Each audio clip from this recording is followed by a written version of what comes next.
प्रिय विद्यार्थियों, सुप्रभात। आज मैं जूझ पाठ जो डॉक्टर आनंद यादव द्वारा रचित है समझाने जा रहा हूँ। जूझ का अर्थ है संघर्ष करना। इसमें आनंद ने अपने जीवन में हर पड़ाव पे संघर्ष किया है। तो पहले कुछ पात्र हैं वो ध्यान देते हैं। आनंद यादव है, इसी पे कहानी चलेगी। गणप्पा इसका नाम है और इसके पिताजी का नाम है रतनप्पा। तो गणप्पा है, आनंदा टीचर बड़े प्यार से पुकारता था और जगाते नाम। तो ये चारों नाम आनंद यादव के। रतनप्पा इसके पिताजी का नाम और वसंत पाटिल है कक्षा में दोस्त। और देसाई सरकार और दत्ताजी राव ये एक ही बात है। देसाई सरकार एक प्रतिष्ठित जमींदार है गांव के और दत्ताजी राव इसको पुकारते हैं। नयवा सौंद लगेकर एक बहुत अच्छे टीचर जो मराठी भाषा के हैं। इन्हीं की प्रेरणा से इसने कविता लिखनी सीखी और एक आनंद की माँ है।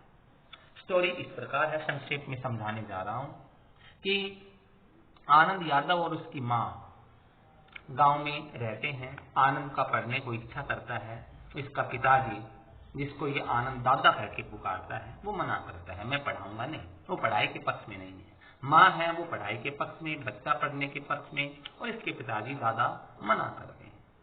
तो मना करने के बाद बच्चा जिद करता है, अपनी माँ से पूछता है कि माँ मैं पढ़ना चाहता हूँ।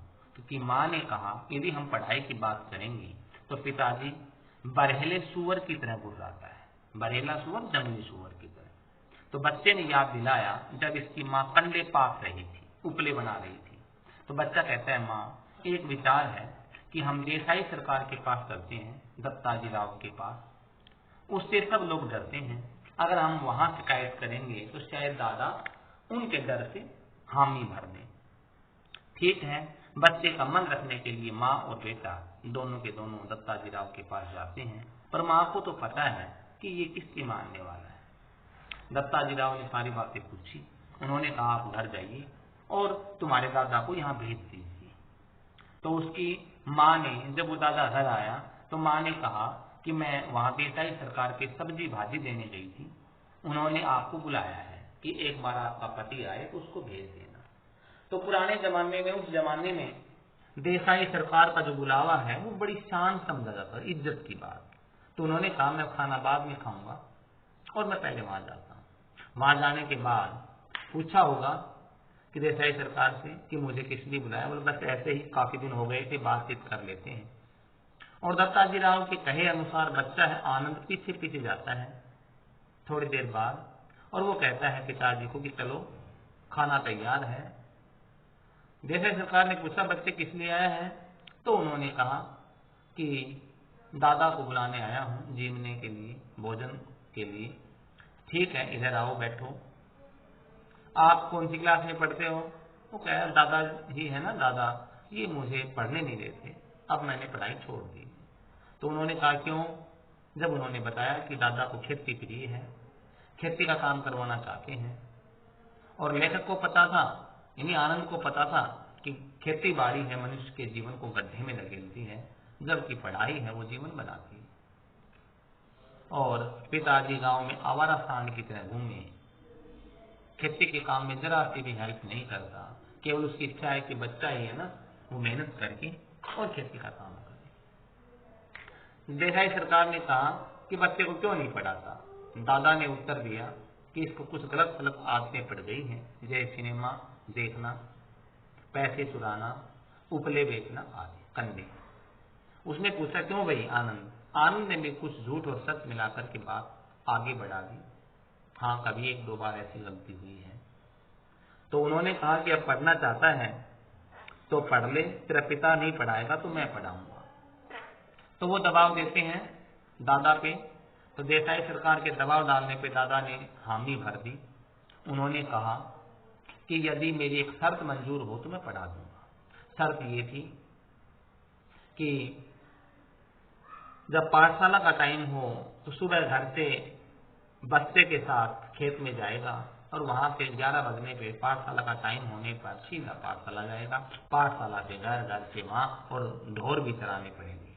और जिस दिन खेत में पानी देना होगा तो पाठशाला से छुट्टी भी लेनी पड़ेगी। तो बच्चे ने हाँ कहा और पहले दिन वो पढ़ने के लिए चला जाता है। वहाँ पे कक्षा का जो माहौल है वो भी बच्चे को रास नहीं आया।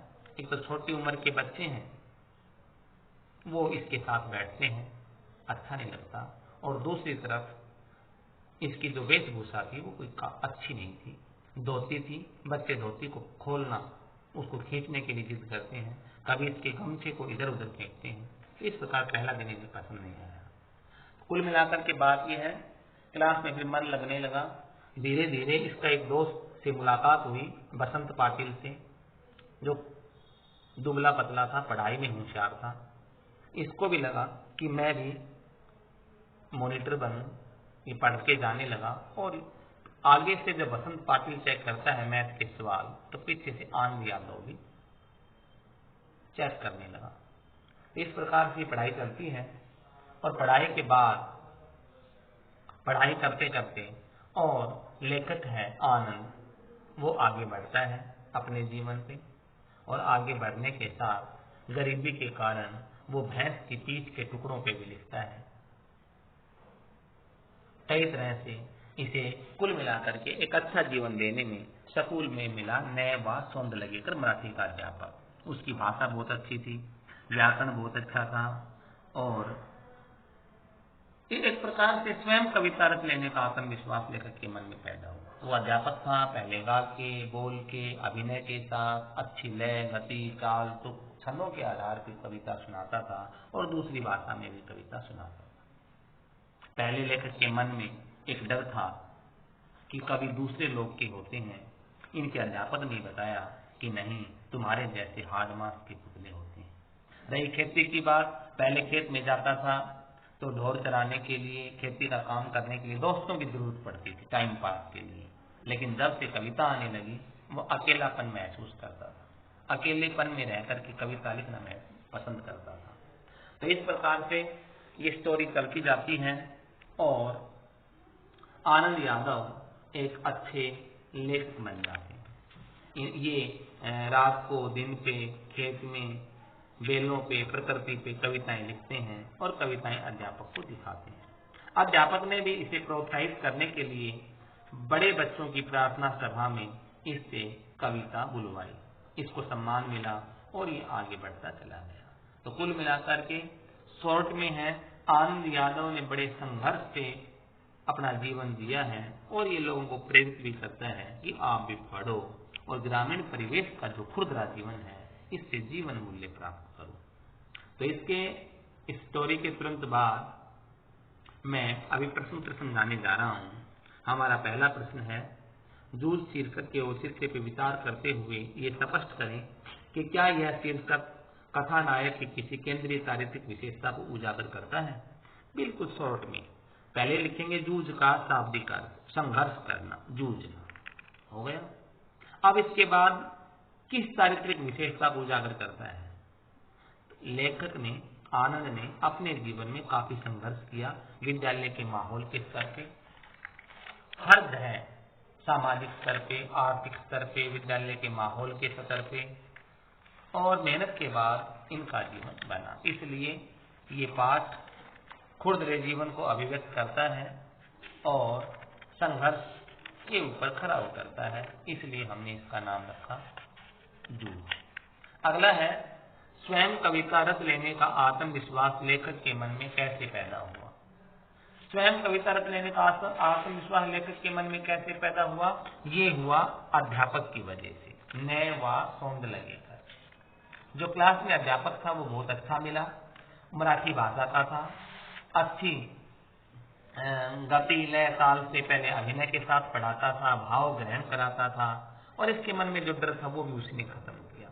इसके मन में डर था कि जो कवि होते हैं वो दूसरे लोग के होते हैं।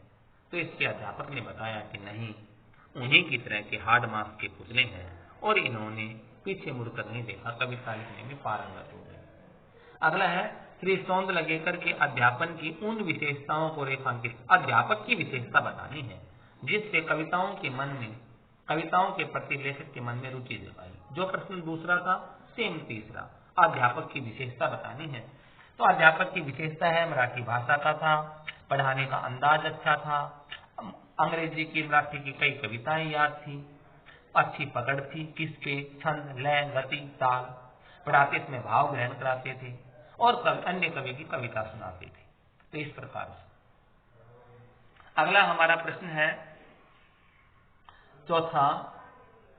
चौथे प्रश्न में है कविता के प्रति लगाव से पहले और उसके बाद अकेलेपन की धारणा में क्या बदलाव आया। कविता से पहले और कविता आने के बाद बदलाव बताओ। तो भाई इसमें दे रखा है, पहले लेखक को पशु चराते हुए, खेतों में पानी लगाते हुए, दूसरे काम करने में अकेलेपन की स्थिति बड़ी खटकती थी। उसे कोई साथी चाहिए जो गपशप से टाइम पास करे और इस प्रकार से वो। और कविता रचने के बाद अकेला रहना चाहता था, स्वतंत्र रहना चाहता था और अभिनय के साथ, ताकि उसको गाने की स्वतंत्रता में उसके छुई छुई करके नाच सके। इसलिए हमारा पांचवा प्रश्न है, आपके विचार से पढ़ाई लिखाई के संबंध में लेखक और दत्ताजी राव का रवैया सही था। लेखक और दत्ताजी राव का रवैया सही था या लेखक के पिता का? तो लेखक और दत्ताजी राव तो पढ़ाना चाह रहे हैं और लेखक है उसका पिता, वो पढ़ाना नहीं चाहता। तो कौन सा बढ़िया है इसमें? तो उत्तर है शॉर्ट में कि दत्ताजी राव और लेखक। जो लेखक और राव हैं ये बढ़िया है, इनका रवैया सही है, क्योंकि पढ़ाई लिखाई मनुष्य का चरित्र बनाती है और खेती बाड़ी तो मनुष्य को गड्ढे में डालती है। तो हम ये आंसर लिखेंगे। और हमारा लास्ट प्रश्न है, दत्ताजी राव के पिता पर दबाव डलवाने के लिए लेखक ने और लेखक की मां ने एक झूठ का सहारा लेना पड़ा। एक झूठ बात बोली थी मां जाने के बाद, एक षड्यंत्र बनाया था, न लेना पड़ता तो आगे का घटनाक्रम क्या होता अनुमान लगाए। कई बार झूठ है वो बहुत अच्छी होती है, किसी का जीवन बचाने के लिए, किसी के जीवन को बनाने के लिए। तो मां ने और बेटे ने मिलकर के एक योजना बनाई थी, झूठ का सहारा लिया था पिताजी को डराने के लिए। तो यदि झूठ का सहारा न लेना, अगर ये ऐसा काम नहीं करते तो आनंद ना तो पढ़ पाता, ना एक अच्छा लेखक बन पाता और आगे का घटनाक्रम यही होता कि वो एक खेती बाड़ी में उलझ कर रह जाता। धन्यवाद।